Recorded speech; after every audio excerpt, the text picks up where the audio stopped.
প্রিয় সুধী, কেমন আছেন? সকালবেলা ছেলেকে নিয়ে বেলের শরবত খাচ্ছি পেট পরিষ্কার করার জন্য। বেল যে কত প্রকার উপকার সেটা যে খায় সে আসলে বোঝে। সকালবেলা উঠে যদি করে বেলের শরবত খাওয়া যায়, পেট একদম পরিষ্কার থাকে এবং পেটটা সারাদিন কিন্তু ঠান্ডা থাকে এবং খুব ভালো থাকে।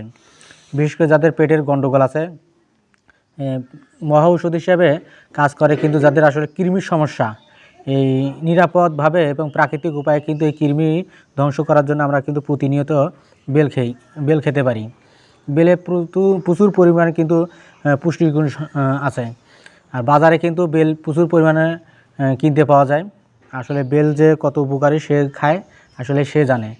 এবং বেল একটা দাম সর্বোচ্চ 20 থেকে 30-40 টাকা, কিন্তু এই 20-30-40 টাকাতেই প্রায় দেখবেন যে আপনার পরিবারে 3 থেকে 4 হাজার টাকার মতো একটা উপকার হয়ে যাবে। বা সবসময় আসলে আমরা ওষুধের উপর নির্ভরশীল, যার কারণে আমাদের ওষুধ খেতে খেতে পার্শ্ব প্রতিক্রিয়াও কিন্তু দেখা দিচ্ছে। সেই জন্য এই এখনকার বাচ্চারা কিন্তু বেল খেতে চায় না। কারণ হচ্ছে আমরা আসলে বাচ্চাদেরকে ভালো জিনিস খাওয়াতে অভ্যস্ত করি না। কারণ সবসময় আশেপাশে আমাদের দোকানপাট আছে, কিছু হলেই 5-10 টাকাতেই এই বাজারে কিন্তু এই অনিরাপদ এবং অস্বাস্থ্যকর একটা খাবার কিনে আমরা খাওয়াচ্ছি বাচ্চাদেরকে, যার কারণে আমাদের সবসময় কিন্তু এই বাচ্চাদের এবং আমাদের পেটের অসুখ এবং আমাদের শারীরিকভাবে আমরা দুর্বল এবং অসুস্থ হয়ে যাচ্ছি। এই জন্য ছেলেকে বেলের শরবত খাওয়াচ্ছি, যাতে করে পরবর্তীতে পেটের সমস্যা দূর হয় এবং সবসময় বেল খেতে পারে। আর একটা মজার হচ্ছে, বেল কিন্তু এখন সবসময় বাড়িতেই কিন্তু শরবত বানিয়ে খাওয়া যায়। এখন নতুন নতুন মেশিন এসেছে, ব্লেন্ডার।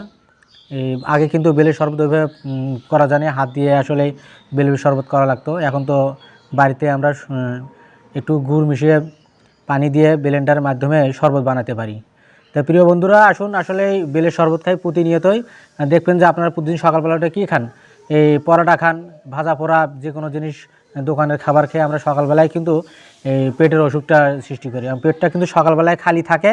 সেই খালি থাকা অবস্থায় কিন্তু একসময় নিরাপদ এবং পুষ্টি সমৃদ্ধ ফল খাওয়া উচিত। তাতে করে এই পেটের মধ্যে যে বিষক্রিয়া আছে বা জীবাণুগুলো আছে, এই ফলের মাধ্যমে কিন্তু জীবাণুগুলো ধ্বংস হয়ে যায় এবং পেটটা সুন্দর থাকে। আসুন আমরা ভালো ভিডিও দেখি, ভালো কিছু শিখি। ভিডিওটা কেমন লাগলো অবশ্যই জানাবেন এবং একটা সুন্দর একটা কমেন্ট করবেন। সবাইকে ধন্যবাদ।